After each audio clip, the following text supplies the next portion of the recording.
isn't it supposed to be? Okay, good. Okay, Coach, I guess we'll start off on the significance of the day for the program. Obviously, I'll start off by saying that these kids did a great job of recruiting throughout the kids in our program, and to get kids to commit early and then to join us early like these young men do at this early signing day, or the JC signing day, whatever you want to call it these days with some of the high school kids now. It's our kids did a nice job of recruiting. I was proud of them, the way they handled it, and I'm proud of these young men. They had to make decisions, some of them in a very quick manner. It was tough. It was a battle. It went down to the wire with a lot of these kids, and we were able to get the young men that are on the list, and there's a couple more that are potentially still out there as we move forward through the next few days and move forward through the other signing day coming at us the first Wednesday in February. So it's a big day. We helped ourselves, and we go through each kid quickly, and then obviously we can take question marks. But Timmy Hernandez, I recruited Brian a long time ago at the University of Utah, his brother, and so we were able to watch Timmy as he kind of grew up and went through the process. He's a very talented receiver. He's very, very competitive, has been ever since I've known him, which has been quite a long time, just like his brother was. And he has 3 years left to play, which is great. And we were able to get him, and he'll be a sophomore next year. He's a talented wide receiver, extremely competitive. He'll bring a lot of energy and excitement to that room, and at the end of the day, a guy that hopefully we rely on to make big plays for us and be a very vital weapon in the Pac-12. So Phillip, it was great to see Phillip sign that paper. He's a big, strong, physical kid. Very proud of the way he went through the decision-making process. It was very difficult for him, but he handled it. I think he came in here on a trip. He saw exactly where we are as a program. He liked what he saw. He had a lot of options, and he chose Oregon State because he really truly believed it was a place for him. It's great to have a kid with his size, his temperament, his knowledge, to come in and compete on the defensive line. And all of us that are here have obviously followed Oregon State football very closely, and we need to get better in those positions. And when we recruit JC guys, we recruit them to get them on the field, not to have them sit there and watch games. So those first two kids, very excited about them. The last JC kid is Kyle White. I said it throughout the year, one of the key parts of this conference that we play in my opinion, in the Pac-12, is you better have more than one running back. And in my opinion, you need 3. And this will give us an opportunity to have about 6 or 7 of them going into spring ball, and may the best 3 win. And they all know that. It will be a very, very, very competitive situation at the running back spot. And we'll look for those top 3 guys to rise up and put themselves in a position to be able to compete at a high level. So excited about Kyle. Again, he went through the process the right way, and was very excited about his opportunity to come in here and compete. He could have very easily looked back and said, well, there's a whole bunch of running backs there, and I can go here where there's not as many running backs, or I can go there where it's this or that. But no, he wasn't. He wanted to be here, and he wanted to play in the Pac-12, which is great, and he wanted to be at Oregon State. So proud of him. The high school kids, Gus, Coach Tuiaki and Gus go way back to the kind of the high school days of Gus and the kind of the high school coaching days. I'm sure E knew him, Gus, when he was a pretty little kid, when he was back coaching high school back in the day. So that relationship was built. We had looked at him in the past prior to him going on his mission, and he got bigger as he was on his mission. Grew at least another inch, and great-looking kid, big, strong, physical young man. Excited to get him here, get him in the program. He's been on LDS mission for 2 years. He went. I'm sure he had a very successful mission. We'll get him back in here and just kind of get him into the process. It's important when you have missionaries come back and join you at mid-year that you kind of break them back into the process. He's excited about it. He's working hard right now, and just an offensive lineman that is 20, 21 years old, which is great. He brings experience. He brings a maturity level that I think is good for us. And again, competition, that offensive line is going to be very, very, very competitive this spring and this offseason. So Gus is excited to be a part of that.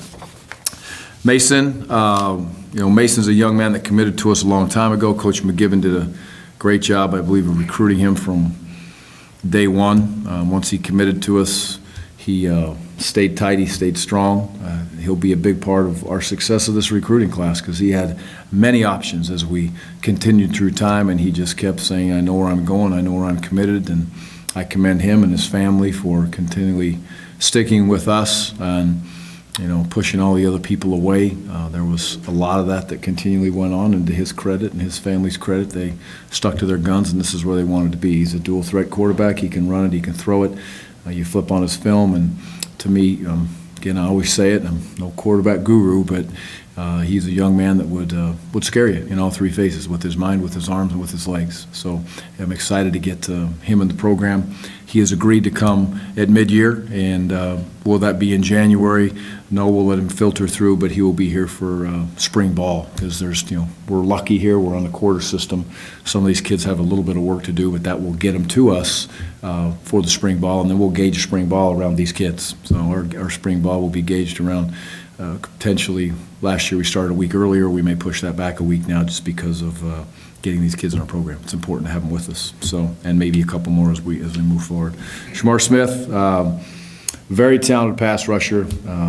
Coach Lockett found himself another one over there in Florida. He's a very talented young man. He came here on his trip. He was, obviously he's an early graduate. He is done with school. He's ready to go. He may be here, right away in January 4th, but he is another young man that was, highly recruited. I think Coach Lockett goes down there and finds the right kids that he believes are the right fit. Then the young men come on a trip. They fly across the country. They get to understand who we are, what we're about. This young man has had a lot of, another one with a lot of options, but he liked what he saw, and he liked the environment. He understands the community. He understands what we're trying to do, where we're trying to go. It's not just about the defense for him. I think it's about a fit and being comfortable and feeling the family environment and all the things that we try to let those kids understand that we are when they come on those trips. And he's a very talented young man. I'm excited to see him grow and get into this system. He kind of fits that outside linebacker, rush end, defensive end type of kid, and bright-eyed, very intelligent, smart young man. I'm excited about his opportunity to come across the country and play football and be in the Pac-12. So that's the guys. We'll continue to recruit. I'm sure you have questions on kind of where we're at and what we're doing.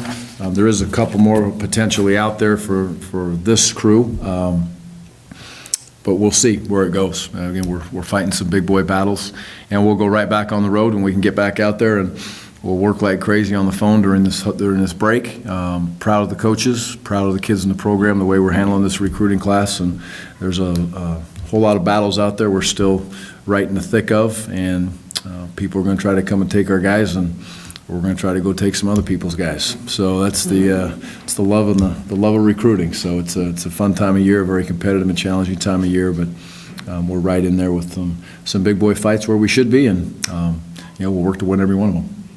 Questions? From a numbers standpoint, do these guys count back for 2015? No. Or they'll be 2016? Yep. We're all done with those guys, and we've used all the initials in the past. So, do I wish they could? Yes, that'd be great, but no such luck.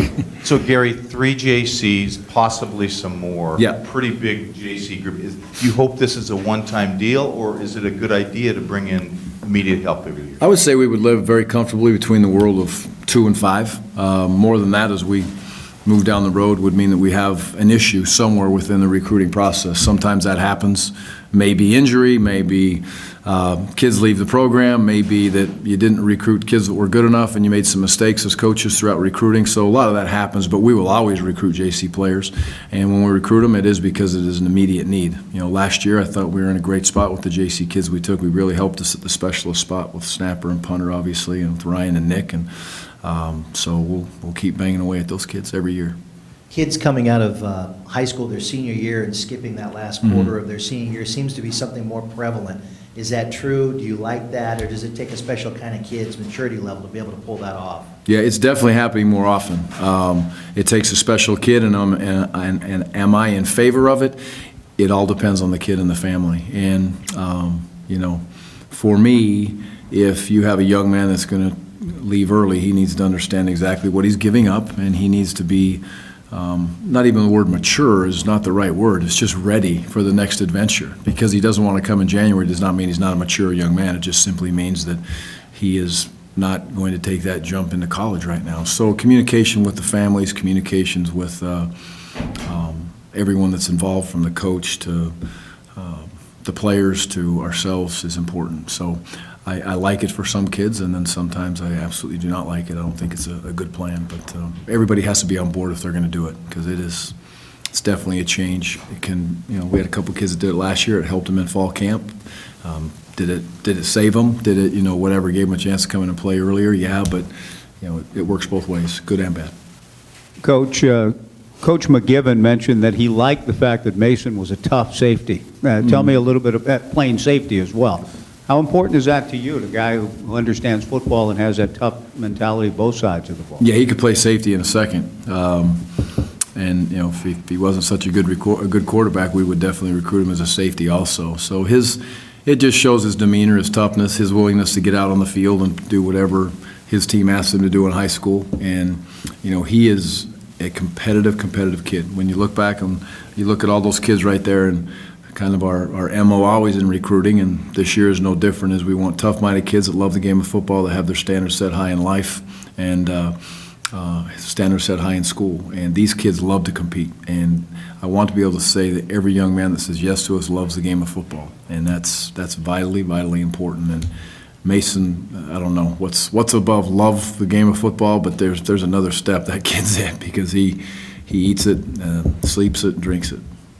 Another guy that played both ways, all conference both ways, in Timmy Hernandez. So, you made a decision to make him a receiver. Was that out of need, or could he also be a DB? Yeah, he could. He's a receiver for us, no question.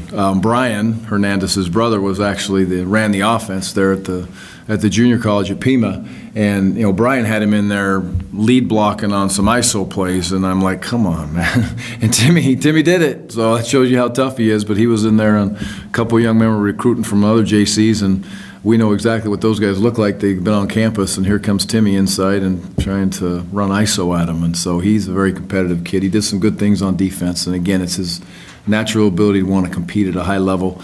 That family, for as long as I've known them, from mom, dad, to Brian, to Timmy, they compete at everything they do, and so you don't need to worry about that young man wanting to compete.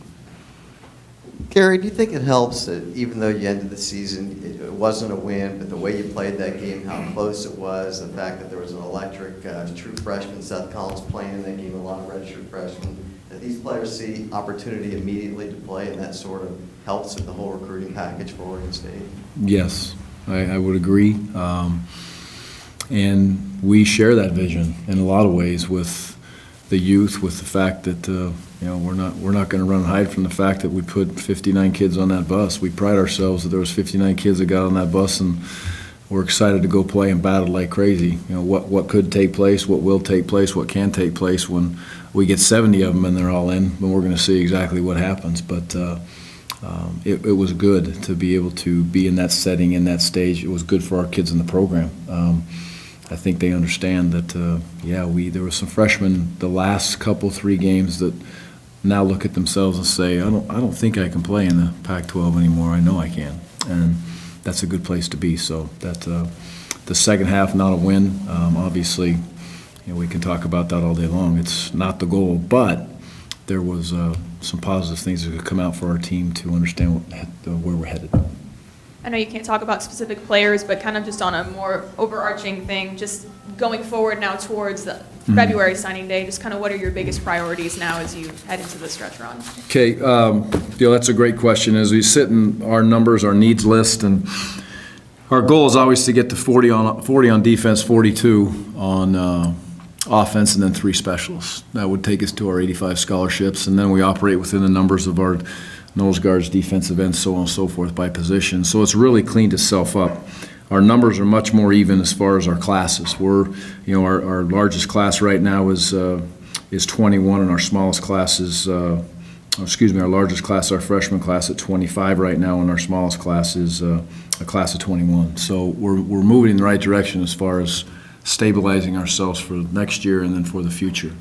Where are we at? Where are we going to recruit? Number one, difference makers. Never turn one down. If we find a kid that we look at and we say he is a difference maker, we will find a way to get him in this program. Number two, defensive line still is a priority. And we've made some strides there, obviously, with Phillip and a couple of the young men that are committed to us that I feel good about, and it will continue to be a priority. I feel like we're it's great to be in the spot we are now at the quarterback. We feel good. We're still technically down a scholarship player at the quarterback position. Is that going to take place this year? Probably not. So you never know what's out there, but it could be somebody that pops up. So I feel good there. The running back position, feel good. Linebacker, if we found the right guy. I like the couple commits we have at the linebacker position. I feel very good about those kids. So pass really saying the defensive line and difference makers is what we would take that was left. And then sort of stepping back, it's now been a couple weeks since the season ended.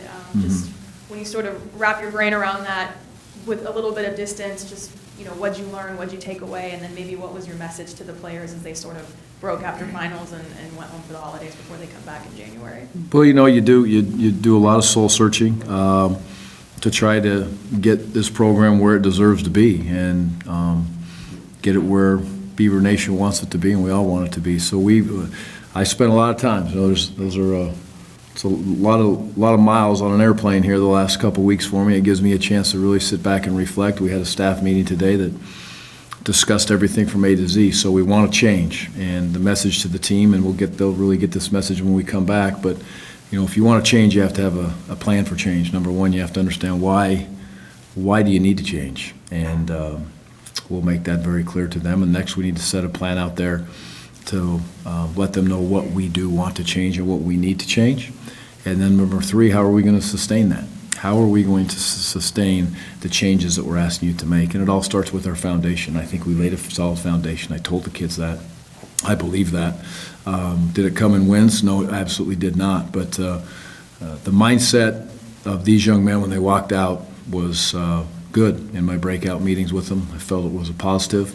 I'll make the adjustments that I see necessary within the staff and within the kids, and we'll continue to move forward. So excited about that. My message to them right now is they better be running, because come January 4th, they're going to get tested. So we'll see what they do in the break. So they better hang in there. And Coach, one group that sometimes gets lost because we concentrate on who's playing and who's coming is the redshirt class. Yep. Your excitement, some guys that may have stood out that we may have forgotten about, that you're looking forward to coming back ready to go next year.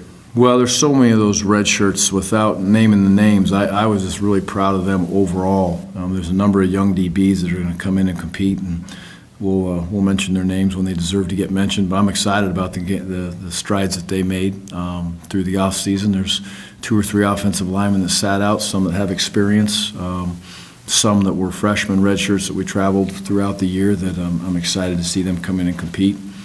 Very excited to see, a couple of those JC guys that didn't make it, that we signed late last year, that have done a good job, that had those injuries in the preseason or the summer conditioning, that didn't get a play. Excited to see those kids jump into the fire here and see what they got. So, our motto is going to be the same for the whole year, is we're going to keep our mouth shut and we're going to bang away at it every single day. And we want to live in the world of things that are really, really hard. And it's hard to play Division I football, and we got to learn to like to live in a world that's very, very hard. And we're excited about that, and we're going to see how those kids handle that process. We'll challenge ourselves as coaches.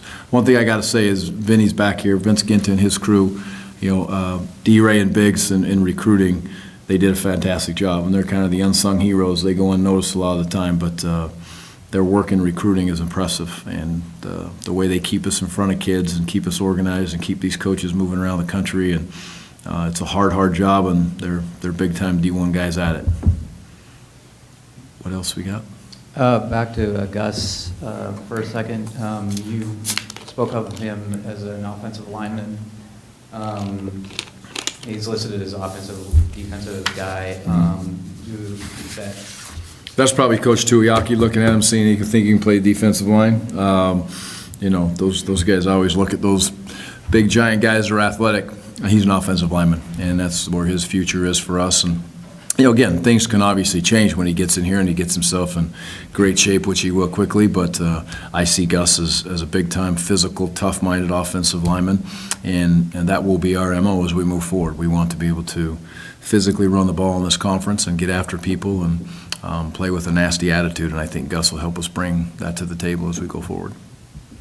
I can't ask this question or not ask this question with you here. Obviously, a lot's been swirling around about Kalani over the last few weeks. What can you tell us? I knew you were going to go down there. Hey, Somebody I had to do it. I have to. Somebody. I'll rip it up. I'll be the, you can throw me on the sword. What How can about you this say about answer? that? Well, we broke for Christmas break about 2 hours ago, and at that point, the staff was all completely together and in a good spot. So I don't know where it's going to be with Kalani. I really don't. I'm going to support him as he moves through the process. And BYU doesn't have a coach yet, and BYU is definitely somebody that BYU should, or excuse me, Kalani is somebody that BYU should definitely be looking at, in my opinion. But my opinion doesn't matter for BYU, so we'll see where it goes. And if that's something that Kalani wants, then I will definitely support him. Do I believe he's ready and he can handle that? If that's what he wants to do, absolutely yes. So we will see. But on my end, there's no reason for me to really have any belief that Kalani's deep into the process at BYU or the number one guy, or hey, it's going to take place very quickly. So it's he was at our Christmas party last night, and we'll see. But would he be interested if they came and said, hey, let's do this thing, and you're the head coach at BYU? I'm sure he would listen. Why wouldn't he? You'd have to. So at this point, are you aware of interviews, anything along those lines? I'm leaving that one alone. Have to ask. Like, Yeah. And Coach, I'm not sure if you can speak to this either, but I just thought I would ask this anyway. With some of the juniors who, some players had really good years, do you expect everyone to be back in the spring and to come back for the senior year? Or maybe there could be a player to test the NFL waters? Oh, there's one, and we can talk about him. We know who it is. It's Isaac, obviously, and Isaac is. I just was next to him on the treadmill, and he was in there working his tail off, and walked back into the locker room with him. And Isaac's going to make a decision, and he's making it the right way. I feel very at peace. I don't want him walking around this building like, oh my goodness, what's happening? He put in for the information, which he should put in for the information. He's got great support. It's not his daddy's first rodeo in obviously Division I football, so they'll handle it very well as a family. He's got great support from his mom and his brothers. He'll make the decision the right way as we go forward, and I want it to be here, and that's exactly what I've told him. I said, I really want you in this program. You're going to make that decision, and I think we'll have a decision very quickly. Gary, can you share some thoughts just really quickly? The schedule coming out yesterday, 7 home games for you guys, playing Boise State here. Can you just talk about that really quickly? Yeah, it's the schedule. I really like it. First of all, I love having 7 home games. That's great for us. I think it's great for the fans. So that's a tremendous opportunity. Being able to play a quality opponent, obviously, at home, and Boise as a non-conference is great to have them come in here and play. And, so overall, the schedule sets up well. And there's opportunities for us to go play in some very, very fun places, good places, great places within this league as we travel. And we're excited to start this process off January 4th and put a team out there that plays a game of football the right way. But again, we'll respect those opponents. It's a good schedule, and we'll keep our mouths shut and work hard. Thanks, Coach. Okay, thanks, guys.